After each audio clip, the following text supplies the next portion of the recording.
best of my knowledge, my dad never once read Beowulf. For those of you who are unacquainted with Beowulf, it is a work of epic poetry written over 1,000 years ago in the dark ages of England. It tells of Beowulf the king, a hero who battles a beast called Grendel, who has been a threat to the community center. He then battles Grendel's mother, also a threat, and then a dragon who guards a hoard of treasure. This synopsis of Beowulf alone should be enough to explain why Dad never read the story. He had no time for or interest in such things. Dad was born in 1939 at the twilight of what is known as the silent generation, just prior to the baby boomers. This generation is called silent due to their remarkably consistent characteristic of working hard and not complaining. In contrast to the boomers who worked hard and complained, Generation Xers who do not work quite so hard and they complain. Dad's joys and sorrows were silent too. He lost both of his parents at a young age. But he also allowed himself to be entertained and enriched by the activities and talents of his wife and children. He was the ideal audience. On New Year's of 1988, we went as a family to visit our relatives in Milwaukee. And we were all at a park, sledding down a big hill, enjoying the dark, festive Wisconsin winter. And I noticed that Dad was acting irregularly. I suggested that we walk down to the recreation center. And as we walked, I saw that Dad clearly struggled to make it to the building. He lay down on a bench inside the building and had a terrible heart attack. I remember Uncle Don giving us the prognosis that night after Dad was taken to a hospital for emergency surgery. When I was very little, and I just learned how to write, Dad did something that made me very angry. I don't remember what it was. I think he probably went to this toy store without me or something. So I wrote a proclamation and I taped it to the wall in the hallway so he would see it when he got home. And my notice read, "When Daddy comes home, he will be dead." The next morning, I forgot all about being angry and writing that notice, and I saw Mom and Dad in the hall trying to decode my handwriting. When they asked me what it read, I sheepishly provided my translation, and Dad jokingly performed a dramatic death scene. And this terrified me, and I immediately regretted writing that notice, because I suddenly knew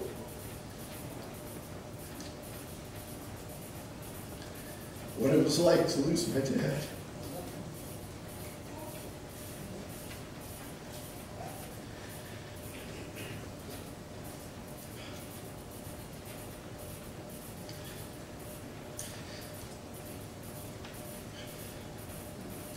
Dad survived his heart attack, but he was never quite the same.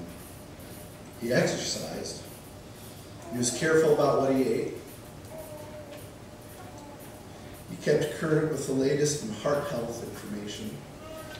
He got his cholesterol checked regularly. And this he did with all the pomp and subtlety befitting a representative of the silent generation. Dad got about 20 years out of a grafted artery that generally lasts less than half that time. In that time, we never had to worry about Dad's health. In taking care of himself, he took care of us. Beowulf At the end of the epic poem, slays the dragon, but he ultimately dies of his wounds, a hero's death. The enemies in Beowulf are without form, without detail, described as dark, malevolent entities in the very Spartan Anglo-Saxon language. And Beowulf the king faces them with quiet determination, just like Dad tackling a faulty hot water heater or a stubborn insurance company. And like Beowulf, Dad cheated death for many years through his determination to provide for his family. To the best of my knowledge, Dad never read Beowulf, but he didn't have to. He silently lived that story.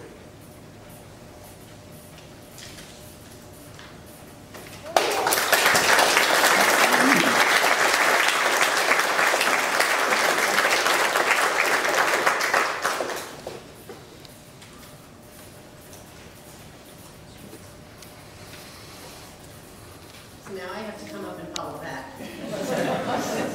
All right. I was told I can say a few words about my father. After some thought, I realized I didn't want this to be a sad thing, where everyone cries or gets teary-eyed. I wanted this to be a memorial thing, a memorable thing. After all, this is a memorial.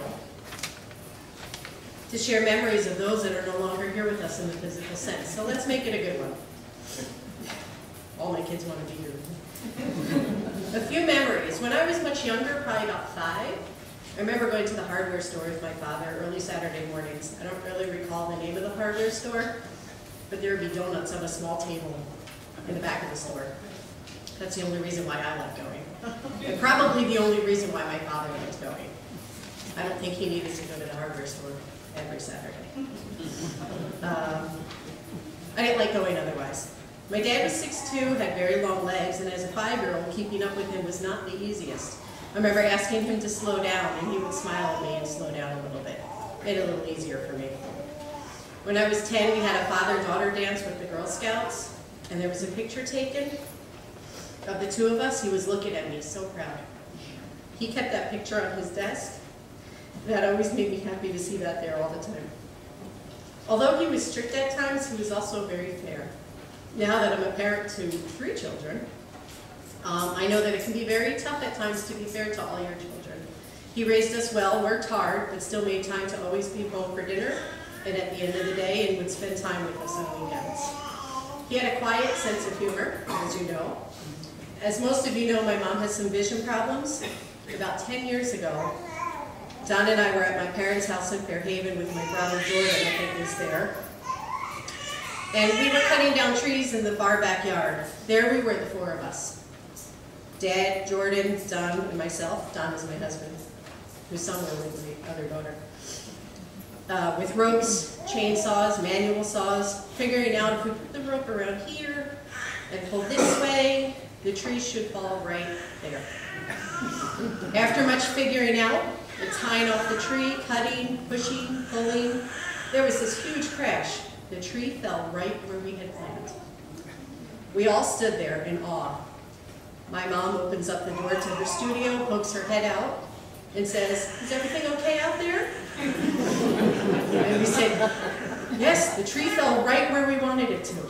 She said, "Okay," and went back inside. My father looked at us and said, "We all should have been very quiet."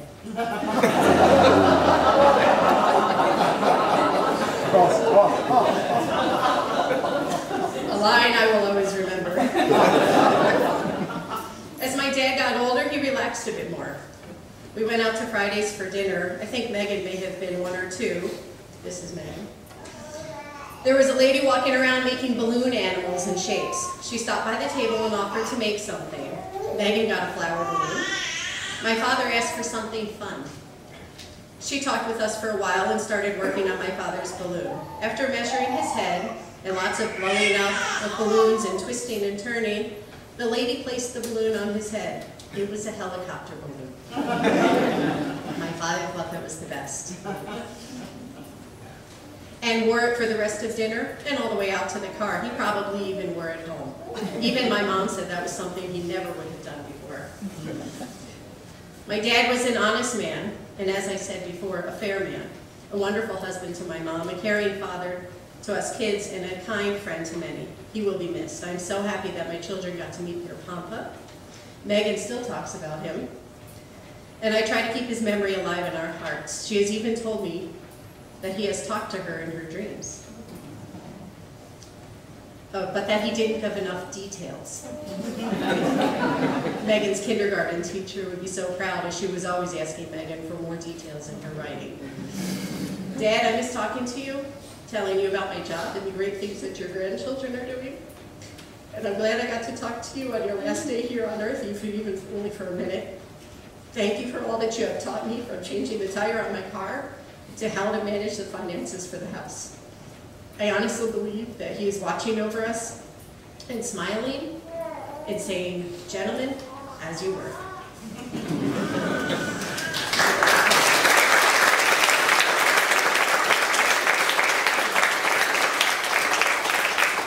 Megan would like everybody to know that he gave the best high fives.